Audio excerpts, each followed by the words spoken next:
지난 한 주간 평안하게 주님과 함께 잘 지내셨습니까? 우리 또 새로 오신 가족들도 있고 또 친척들도 계시니까 우리 앞뒤로 보시고 이렇게 축복하십시다.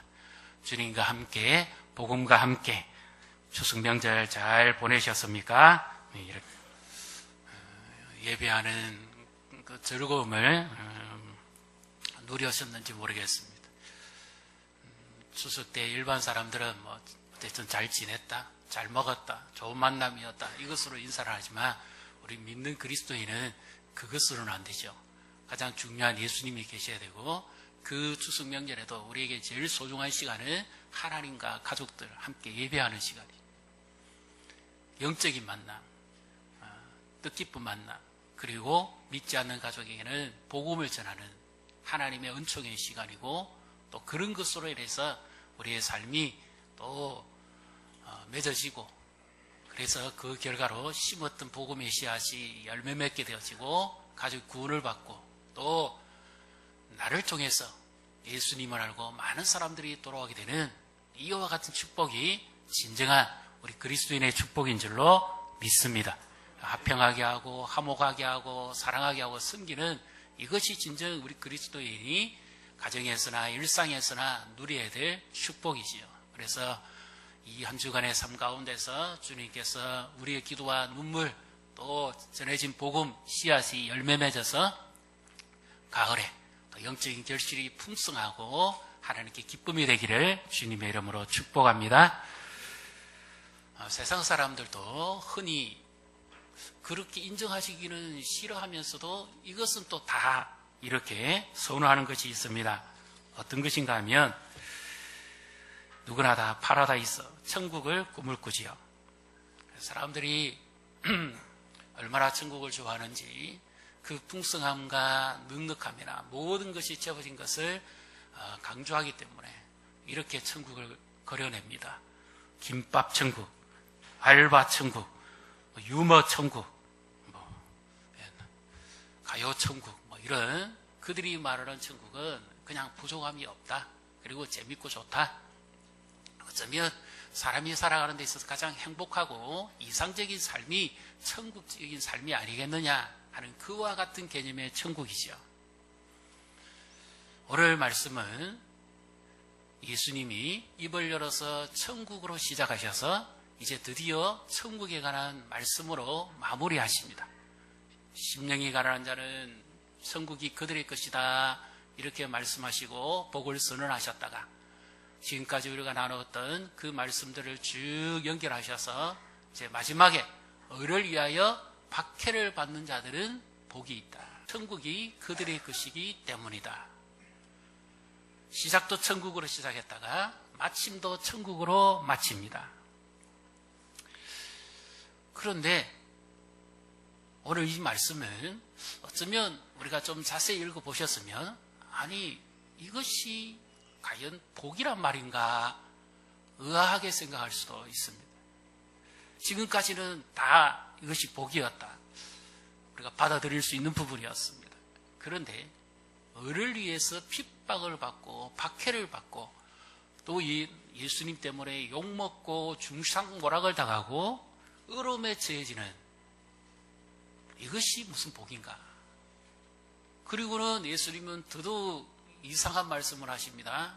그런 일을 당할 때 너희는 기뻐하고 즐거워하라는 거죠. 더 나아가서 천국에서 너희 상이 크다. 그렇게 말씀합니다. 아니 이것은 정말 이해하기 어렵습니다. 그리고 사실 이 말씀을 저도 오늘 우리에게 이 말씀이 적용이 될까? 한번 생각을 해봤습니다. 하나님의 말씀은 살아있는 말씀인데 이 말씀이 오늘 나와 무슨 상관이 있느냐? 지금은 핍박의 시대도 아니고 그런 박해의 시대도 아닙니다. 우리가 살아가면서 어려움을 겪고 당하고 약간의 힘듦은 있습니다만은 그러나 박해의 시대도 아니고 그런 고통을 받아야 될 시대도 아닙니다. 그런데 예수님이 오늘 이렇게 말씀하시면서 박해를 받는 자는 복이 있다. 아니 박해가 어떤 것인 줄 우리가 안다면 더 놀라게 될 겁니다. 이것은 마치 고린도후서 4장에 나오는 말씀처럼 그 포도를 수확을 해서 이 포도즙을 짜내기 위해서 이것을 걸어서 담아서 발로 지근지근 밟는 역할을 하는 겁니다. 그러면 위에서 압력에 의해서 저절로 밟혀가지고 껍질이 터지고 알맹이가 부서져서 즙이 나오는 거죠. 이 외부의 압력에 의해서 자기가 원하는 것도 아닌데 외부의 압력에 의해서 밟혀가지고 즙이 나오는 겁니다. 이것이 한마디로 말씀드리면 박해라고 할 수 있습니다. 그럼 우리가 고통을 좋아하는 사람이 어디 있어요? 한 사람도 고통을 좋아하는 사람 없습니다. 그것을 보고 기뻐할 사람이 어디 있습니까? 박해를 받으면 얼마나 고통스러운데, 육체적인 고통이지요. 마음의 괴로움이죠. 잠 못 잡니다. 중상모라 하는 거 들어보십시오. 우울증 걸립니다. 소화가 되겠습니까? 대인관계를 기피합니다. 불면증 걸립니다. 내가 의롭고도 남이 중상모락을 해도 그렇게 괴롭고 힘든데 박해를 당하고 핍박을 받는 것이 어떻게 그게 복입니까? 이건 복일 수가 없는 거지요. 이건 어쩌면 화가 아닐까요? 그리고 예수님도 하시도 너무 하시지 어떻게 이런 말씀을 하십니까? 예를 들면 주먹의 세계에 사는 사람들이 있습니다. 그들은 보수를 위해서, 조직을 위해서 희생하면 그 희생당한 자가 큰 집에 가 있든지 소위 말로서 아니면 어려움에 처하면 보수와 조직이 그 남은 가족들을 책임집니다. 그래서 소위 의리, 어머니 어짜 의리는 말고요. 네, 의리. 의리에 살고 의리에 죽는다 그러지 않습니까? 끝까지 희생한 자에 대한 대가를 지불해 주는 거죠. 그런데 예수님이 박해를 당하고 핍박을 당하는 우리에게 내버려 두신다는 말씀입니다. 이것은 어쩌면 너무 무관심한 말씀이기도 합니다. 아니, 하나님의 아들이시고 의로우신 예수님이 이렇게 말씀을 하십니까? 이 주먹세계의 불량배도 책임을 지고 그 조직원들을 보호하는데 예수님이 이렇게 말씀하시면 됩니까? 그리고 그것을 즐거워하라니요. 즐거워할 일이 아니죠. 예수님은 이렇게 말씀하셔야 됩니다. 내가 책임질 테니까, 내가 너희를 핍박하고 중상모략하고 비방하는 자들을 한 방에 내가 심판할 테니까 너희는 나만 믿고 기다려라. 나도 그렇지 않느냐. 나도 힘들게 그렇게 박해를 받았고 그런 시절을 보내지 않았느냐. 그러니까 너희에게 조금만 기다리면 모든 문제가 다 해결될 것이다. 이렇게 말씀해 주셔야 예수님의 말씀이고 이게 참된 복음이죠. 그런데 예수님의 오늘 이 분위기는 절대 그런 말씀이 아닙니다.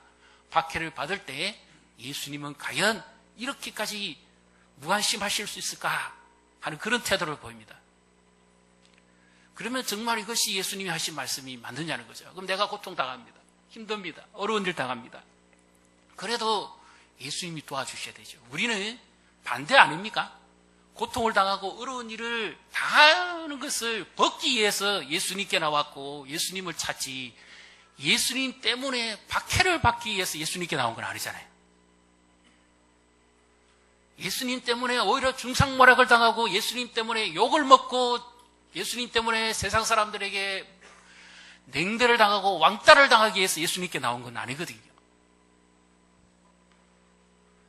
예수님을 더 알기 위해서 예수님께 나왔고 예수님을 더 사랑하기 위해서 예수님께 나왔지, 예수님이 말씀하시는 것처럼 이런 일을 당하기 위해서 우리가 예수님께 나온 사람은 여기 계시면 한번 손들어 보십시오. 누가 계신가 한번 보십시다. 예수님 때문에 욕먹기 위해서 오셨습니까? 예수님 때문에 박해받기 위해서 오셨습니까? 예수님 때문에 중상모략 당하기 위해서 이 자리에 계십니까? 한 사람도 이것을 반길 수는 없습니다. 그래서 이것은 뭔가 좀 잘못된 거 아닌가 이런 생각을 해보게 됩니다. 그러나 성경은 분명하게 오늘 예수님의 태도는 어쩌면 선언하시듯이 단호하게 지금 예수님이 말씀을 하십니다. 우리 10절을 같이 읽습니다. 을을 위하여 박해를 받은 자는 복이 있나니 천국의 그들이 것임이라. 아멘. 그래서 이 율법주의자들은 율법을 행함으로 그들은 어렵게 되고, 또 심지어 그들이 하나님께 불의한 일이 있다 손 치더라도 율법을 준행함으로 하나님으로부터 의를 얻는다, 이렇게 믿고 있었습니다. 이것을 로마서 9장에도 보면, 또 10장에도 보면 거듭 유대인의 자랑이 뭐냐? 율법적 의를 자랑합니다. 그것은 하나님의 열심이 아닌 자기들의 열심과 의를 드러내기 위함이었다, 그렇게 기록을 하고 있습니다. 진정한 의는 뭐냐? 그러면 예수님께 의는 뭡니까?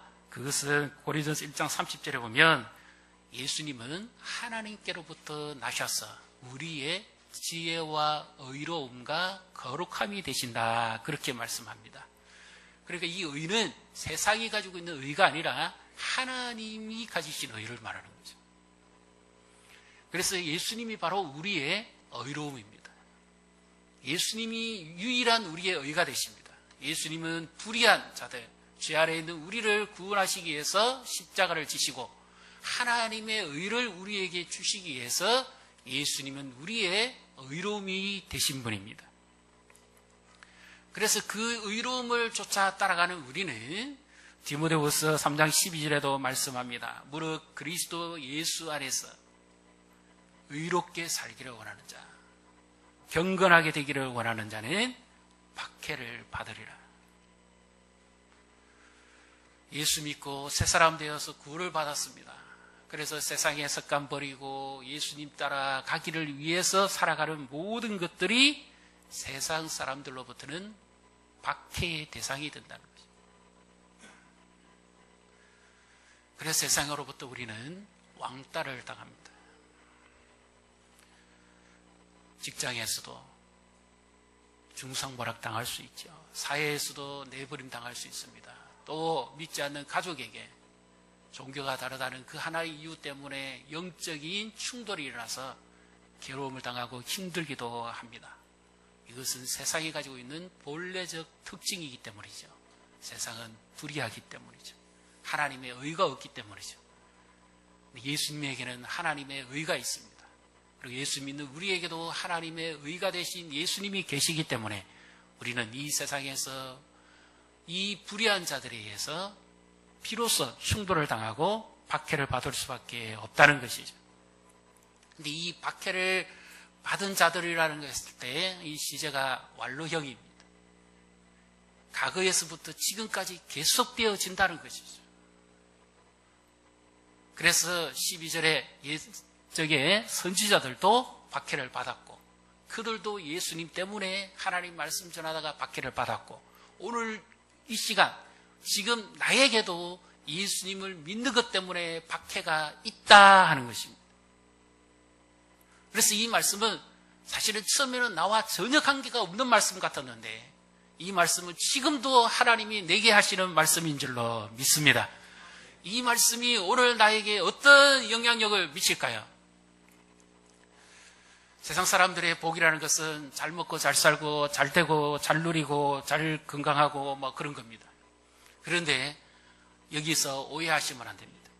예수님이 매 성경마다 자신을 드러내시고 말씀을 하셨는데 오늘 예수님이 말씀하시는 이 복은 그런 세상 사람들의 복하고는 완전히 다른 복이라는 거죠. 그럼 무엇이 복입니까? 예수님 때문에 박해받는 것이 복이라는 겁니다. 이것이 복이라면 받고 싶습니까? 근데 예수님이 왜 이렇게 하시느냐 그 말씀입니다. 그러면 우리가 한번 이렇게 생각해 보실 수 있죠. 우리가 시험을 당합니다. 예기치 않은 일에 어려움을 당합니다. 관계에 괴롭힘을 당합니다. 믿는 것 때문에 여러 가지 성진의 혜택이나 이런 것 때문에 다 내침을 당합니다. 그러면 그것이 일상적으로 우리에게 있어서는 세상에서 복이 아닙니다. 복이라고 할 수가 없죠. 그런데 과연 그런 핍박을 받으면서까지도 그런 박해를 받고 그런 거절과 중상모략을 당하면서까지도 그 의로움이 되신 예수님을 버리지 않는다면 이 사람은 어떤 사람입니까? 세상 사람들은 자기가 기뻐서 좋아하는 일을 즐겨합니다. 그것을 위해서 시간을 투자하고 에너지를 투자하고 자기 생명까지도 심지어 걸지 않습니까? 그런데 세상 사람들의 특징은 한 가지가 있어요. 자기가 하기 싫은 일은 결코 하지 않습니다. 하지 않으려고 합니다. 어쩔 수 없이 강제적인 힘에 끌려서 할 수밖에 없는 경우를 빼놓고는 하지 않습니다. 그런데 오늘 예수님은 이것을 완전히 뒤집어서 말씀합니다. 핍박받기를 즐거워한다. 이거는 우리가 피하고 싶은 거지요. 절대 이것을 좋아할 사람은 한 사람도 없습니다. 그럼에도 불구하고 시험을 당하거나 공경에 빠지거나 핍박을 받을 때에, 박해를 받을 때에 그것을 끝까지 버리지 아니하고 끝까지 예수님을 믿고 사는 자는 바로 예수님을 사랑하는 자인 줄로 믿습니다. 그래서 예수님은 이 사랑으로서 지금 이 핍박을 지금 말씀하시는 거예요. 나를 어느 정도 사랑하느냐. 예수님이 그 갈릴리 바다에서 물고기 잡기 위해서 그물을 내리는 제자들에게 찾아가셔서 나를 쫓아오라 그랬죠. 그래서 그들이 모든 걸 다 버리고 옵니다. 아버지도 버리고 배도 버리고 만선인 그 고기도 버리고 다 버리고 예수님을 따릅니다.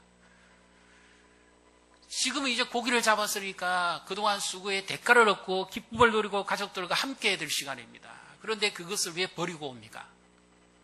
그것들보다 예수님을 사랑했기 때문에 예수님을 따르는 거죠. 로마 황제가 신이고 극이 절하지 아니하면 죽인다고 하는 그 시대입니다. 이런 때에도 마지막까지 누구를 붙잡고 사느냐는 거죠. 그런 박해와 고통 속에서도 포기할 수 없는 유일한 사랑의 대상이고 유일한 내게 있어 가장 소중한 대상이 과연 누구냐는 겁니다.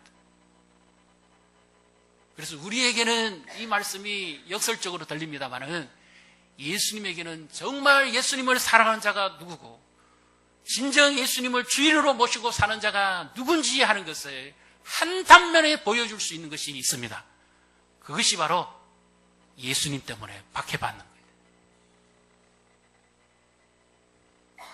예수님 때문에 인생의 억울함을 당해도 인내하는 거죠. 예수님 때문에 누가 나를 빈정거려도 인내합니다. 중상 뭐라 그래도 참는 겁니다. 직장에서 예수님 때문에 소외당해도 참는 겁니다. 그래서 예수님을 사랑하기 때문에 현실은 괴롭고 힘들어도 외로워도 억울해도 아파도 예수님 때문에 인내하고 기다리는 거죠. 그런 가운데 예수님에 대한 사랑이 점점 삭제게 되는 줄로 믿습니다. 야고보서 1장 2절부터 쭉 말씀해 보면 너희가 여러 가지 시험을 당하거든 온전히 기쁘게 여기라. 오늘 이 말씀과 대비해 보면 그렇습니다. 내가 지금 당하는 고난은 뭡니까? 여러분이 당하고 있는 공경은 뭡니까? 여러분이 지금 처해 있는 시험거리는 뭡니까? 그런 걸 당할 때 기뻐할 사람이 어디 있어요? 이거는 상식 밖의 일입니다. 기뻐할 일이 아닙니다. 시험이 없는 것이 기뻐할 일이죠. 그런데 온전히 기쁘게 여기라니요. 왜 그걸 기쁘게 여깁니까? 너희의 믿음의 인내로 말미암아 그 시련 가운데서 하나님의 사랑을 알기 때문이라는 거죠. 그래서 믿음은 인내로 성숙하게 되어지고 그 열매는 하나님에 대한 사랑으로 나타나기 때문이죠. 힘들어도 참습니다. 구두발로 누가 나를 지근지근 바른다고 한번 생각해 보십시오. 내 명예를 못 얻어간다고 한번 생각해 보십시오. 참겠습니까? 못 참습니다. 그러나 예수님 때문에 고난당하고 예수님 때문에 핍박받고 예수님 때문에 손가락질 당하고 예수님 때문에 욕먹습니다. 어려운 삶을 살기 위해서 예수님 때문에 왕따도 당합니다. 그러면 오늘 이 말씀을 우리가 좀 더 한번 되새겨 볼 필요가 있습니다. 과연 이것이 정말 기뻐하고 즐거워해야 될 일일까요? 11절, 12절을 우리 같이 읽습니다. 나로 말미암아 너희를 욕하고 박해하고 거짓으로 너희를 거스려 모든 악한 말을 할 때에는 너희에게 복이 있나니 기뻐하고 즐거워하라. 하늘에서 너희의 상이 큼이라. 너희 전에 있던 선지자들도 이같이 박해하였느니라. 아멘. 분명히 예수님 때문이라는 그 조건이 있습니다. 그런데 그러면 예수님이 박해를 당하거나 고난을 당하거나 시험을 당하면 거기서 건져주셔야 되죠. 그것이 예수님의 능력이고 예수님의 사랑이고 예수님의 돌보심 아닐까요? 그런데 예수님이 여기서는 그런 말씀을 전혀 지금 하시지 않습니다. 그러면 우리가 예수님 때문에 인내하고 기다리고 견디는 것은 무엇 때문입니까? 예수님이 말씀하신 이 천국의 상 때문이라고 한다면 이것은 너무 이원론적이잖아요. 그럼 천국에서는 영생을 누리고 상을 받는다고 합시다. 그러면 이 땅에서는 이 고난 가운데, 이 박해받는 가운데 예수님은 그러면 과연 무엇을 하시느냐 말씀이죠. 너무 이원론적이지 않습니까? 그러면 현실에서는 예수님 때문에 무조건 참아야 되고 무조건 기다려야 되고 무조건 그 상을 받기 위해서는 인내해야 되는 거라. 이렇게밖에 생각하지 않을 수도 있지 않습니까? 그러면 예수님은 정말 우리의 지금 현실의 이 고난과 어려움과 힘든 일에는 너무너무 예수님은 무관심하시고 무책임하신 그런 모습을 지금 보이실까요? 여기서 상이라는 개념을 한번 생각해 봤습니다. 미스도스라는 개념은 보상입니다. 그리고 또 다른 신약적 의미는 품삯이기도 하고 어떤 의로움에 대한 대가이기도 합니다. 그래서 하늘에 너희 상이 크다고 예수님이 말씀하신 것은 그런 이원론적인 개념이 아니라 이 땅에서 예수님 때문에 구원받은 우리가 예수님 때문에 욕을 먹고 중상모락을 당하고 어려운 일에 빠질 때 예수님이 순간순간 우리를 지키시고 보호해 주시죠. 그래서 천국이라는 개념은 죽어서 가는 장소적 개념이 아니라 하나님의 통치가 너희에게 임했다 하는 그 말씀입니다. 우리가 힘들고 어려울 때 내 심령이 얼마나 괴롭고 답답합니까? 그때에 주님께서 내 심령을 주장하시고 심령의 천국을 주시고 이 시험과 어려움을 능히 극복하게 하고 평강을 주시는 줄로 믿습니다. 그래서 하나님의 나라는 먹고 마심에 있는 것이 아니라 의와 희락과 평강이라고 성령 안에서 그것이 하나님이 주시기를 원하신 예수님의 의로움 안에 가지고 있는 1차적인 내면적 천국을 말씀하지요. 그래서 핍박을 당하고 괴로운 일 당해도 사도행전 7장의 스데반의 모습을 한번 보십시오. 자기를 향해 돌질하고 던져 죽이는 자들 향해서 스데반이 어떻게 고백합니까? 보라, 하늘이 열리고 주님께서 그 하나님 보좌 우편에 서서 계신 것을 내가 보노라. 핍박당하고 괴로울 때 하늘이 열립니다. 천국이 임재하는 거죠. 이것은 스데반에게만 주시는 말씀이 아닙니다. 동일하게 우리에게도 예수님 때문에 당하고 어려운 일을 당할 때 주님이 우리에게 우리 눈으로는 보이지 않지만 영적인 눈, 믿음의 눈 안에서 하늘을 열어주시는 줄로 믿습니다. 주님께서 우리를 붙드시고 맞이하실 준비를 하고 계시는 거죠. 일어섰다는 의미는 뭡니까? 행동하신다는 의미죠. 앉으신 것은 완성입니다. 그런데 예수님이 구속사역을 다 마치시고 난 다음에도 이 핍박당하고 박해를 당하고 고난당하고 있는 성도들을 위해서, 저 우리 성도님을 위해서, 교회를 위해서 예수님이 그 자리에서 일어나신다는 거예요. 행동하신다는 거죠. 그래서 어떤 일이 있어도 이 일을 책임지겠다, 주님이 도우시겠다 하는 약속이고요. 그 다음에 또 하나의 의미는 이것은 아무리 생각해도 이 땅에서는 보상이 없습니다.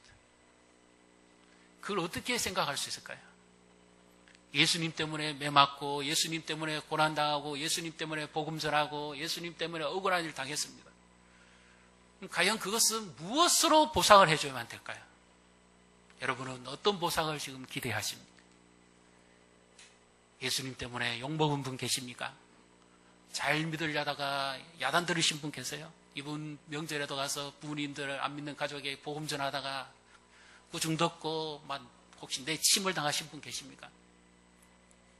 그것이 기뻐하고 즐거워할 일입니까? 그런데 예수님은 상이 크다고 그럽니다.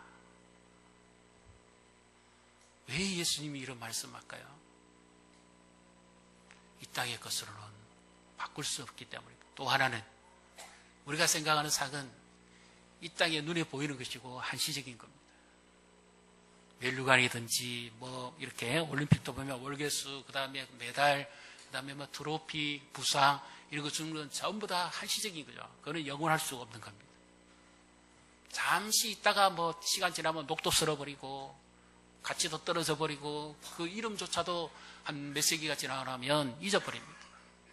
그런데 예수님이 이렇게 말씀하신 것은 내가 너희를 사랑하기 때문에, 너희가 정말 나를 사랑해서 당하는 고난이라면, 이 땅에서도 물론 예수님이 우리를 사랑하시고 도우시는 건 맞습니다. 그러나 그것에 대한 보상은 이 땅의 것으로는 매길 수가 없다 하는 거죠. 그래서 예수님 때문에 욕을 먹고 고난을 당하고 중상모락을 당하고 억울한 일을 당하면 기뻐하라는 겁니다. 왜요? 이 땅의 것은 아닐지라도 그 하늘의 영원한 것이 우리에게 날마다 차곡차곡 쌓여가기 때문에.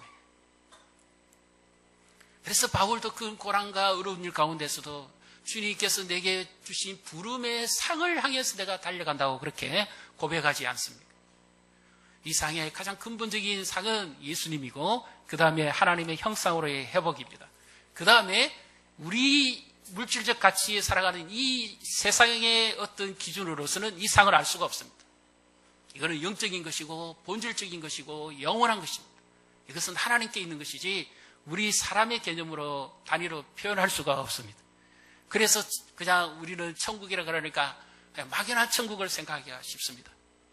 그것은 아니죠.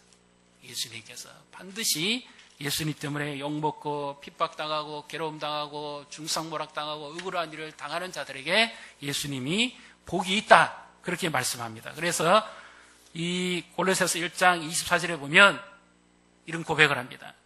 바울도 나는 이제 너희를 위하여 받는 괴로움을 기뻐하고 그리스도의 남은 고난을 그의 몸된 교회를 위하여 내 육체에 채우노라. 내가 교회의 일꾼이 된 것은 하나님이 너희를 위하여 내게 주신 직분을 따라 하나님의 말씀을 이루려 함이니라. 교회를 섬기면서 고난을 당합니다. 그럴 수밖에 없습니다. 완전하지 않으니까요. 죄인들이 모였으니까 오죽하겠습니까? 불의한 자들이 모였는데요, 실수투성이, 허점투성이들이 모였으니까 무엇이 완전한 것이 하나 있겠어요? 상처나고 주고받을 수밖에 없습니다. 완전한 교회는 이 땅에 없습니다. 바울도 복음 전하면서 오히려 그들에게도 돌맞았는데요, 예수님은 이 복음을 위해서 십자가를 지셨지 않습니까? 예수님은 얼마든지 십자가를 피해 가실 수 있지 않을까요? 얼마든지 그것을 거부할 수 있는 능력도 있고, 오히려 자기를 헤아리려는 자를, 십자가에 못 박으려는 자를 오히려 저주하고 심판하실 수도 있지 않습니까? 그런데 예수님도 피해 가시지 않았어요. 우리 때문이죠. 불의한 우리를 의롭게 하시기 위해서 예수님은 박해를 받으셨고, 오히려 그 일을 위해서 예수님은 십자가에서 기뻐하셨습니다. 그렇게 함으로 우리를 구원하신 겁니다. 그러니까 이것이 예수님이 우리를 얼마나 사랑하셨기에 그 모진 핍박과 박해와 중상모락과 돌 던지고 침뱉고 조롱하는 자들을 향해서도 예수님은 용서하시죠. 얼마나 사랑하셨으면 그러실까요? 예수님 때문에 욕먹고 마음 상하고 힘든 분 계십니까? 예수님이 사랑하는 자입니다. 옆으로 보시고 축복하십시다. 예수님이 사랑하십니다. 예수님이 사랑 안 하면 핍박받을 이유가 없습니다. 예수님이 사랑 안 하면 욕먹을 이유가 없어요. 예수님이 사랑하지 않는 자는 중상모락당할 이유가 없습니다. 왜요? 불의한 자는 불의한 자들에게 인정받기가 너무 쉽기 때문에. 예수님 때문에 욕먹는다면 나도 예수님을 사랑하는 것이고, 예수님도 나를 사랑하기 때문에 그런 겁니다. 요한복음 15장에 보면 예수님이 이렇게 말씀하죠. 너희는 세상에 속한 자가 아니라 세상에서 열매를 많이 맺도록 하기 위해서 내가 택하여 불러냈다. 그 모든 열매의 결정은 뭡니까? 사랑이죠. 그래서 너희가 나 때문에, 나를 사랑한 것 때문에 욕먹고 저주를 받고 중상모락을 당하고 내어침을 당하고 심지어 죽기도 할 것이다. 이것은 너희보다 나를 더 세상이 미워했다는 것을 너희가 알아야 된다. 그렇게 말씀하신 거죠. 그래서 예수님을 사랑하기 때문에 고난도 당합니다. 예수님을 사랑하기 때문에 핍박도 당합니다. 예수님을 사랑하기 때문에 억울한 일도 겪습니다. 그래서 골로새서 2장 6절에 그러므로 너희가 그리스도 예수를 주로 받았으니 그 안에서 행하되 그 안에 뿌리를 박으며 세움을 받아 교훈을 받은 대로 믿음에 굳게 서서 감사함을 넘치게 하라. 예수님을 주인으로 모셨기 때문에 그 뿌리를 박아서 박해와 시험과 고난 가운데서도 예수님을 따라가는 사람, 그 사람은 예수님의 십자가를 지고 따라갈 수 있는 줄로 믿습니다. 아까 우리가 찬양했지요. 십자가를 질 수 있느냐? 예수님 때문에, 예수님이 말씀하십니다. 지금 나 때문에 욕먹을 각오가 되어 있느냐? 세상에서 칭찬이 아니라 나 때문에 오히려 욕먹을 자세가 되어 있느냐? 십자가라서 지겠느냐? 이것 때문에 외로움도 당해보겠느냐? 이것 때문에 고통도 겪겠느냐? 나를 사랑한 것 때문에 중상모락도 당하겠느냐? 나를 사랑한 것 때문에 네 생명도 내어놓겠느냐? 나를 사랑한 것 때문에 네가 모든 것을 다 비우고 나만을 주인으로 삼겠느냐? 그리하면 너는 복이 있는 자다. 그 말씀이죠. 그래서 진정한 핍박이 올 때 우리의 모든 것을 다 비워냅니다. 육체도 내어놓고 정신도 내어놓고 영적인 모든 것도 물질적인 모든 것도 다 비워내는 것이 핍박입니다. 핍박이 오면 모든 것을 다 밀어내버립니다. 그 자리에 유일한 한 분만 남습니다. 박해가 오고 괴롭고 어려운 일이 있을 때 유일한 한 분이 내 마음의 중심에 오셔서 주인이 되시고 주님이 임재하시고 우리를 도우시는 줄로 믿습니다. 그래서 주님이 사랑하시기 때문에 찾아오시고 나를 사랑하는 자는 나도 그를 사랑해서 그에게 나를 나타낼 것이다. 예수님 때문에 욕먹습니까? 올 한 해 교회를 섬기시면서 또 가정에서 직장에서 복음을 전하시면서 예수님 때문에 욕먹었습니까? 외로웠습니까? 예수님 때문에 억울한 일 당하셨습니까? 예수님 때문에 눈물 흘리셨습니까? 이 말씀이 복입니다. 예수님을 주인으로 모시고 사는 자, 예수님이 사랑하고 기억합니다. 또 우리 때 아니면 그 다음 때에도 예수님이 갚으십니다. 예수님이 사랑하십니다. 진정 우리 주인 되신 그 주님만 믿고 의지하고 흔들리지 마시고 승리하시기를 주님의 이름으로 축복합니다.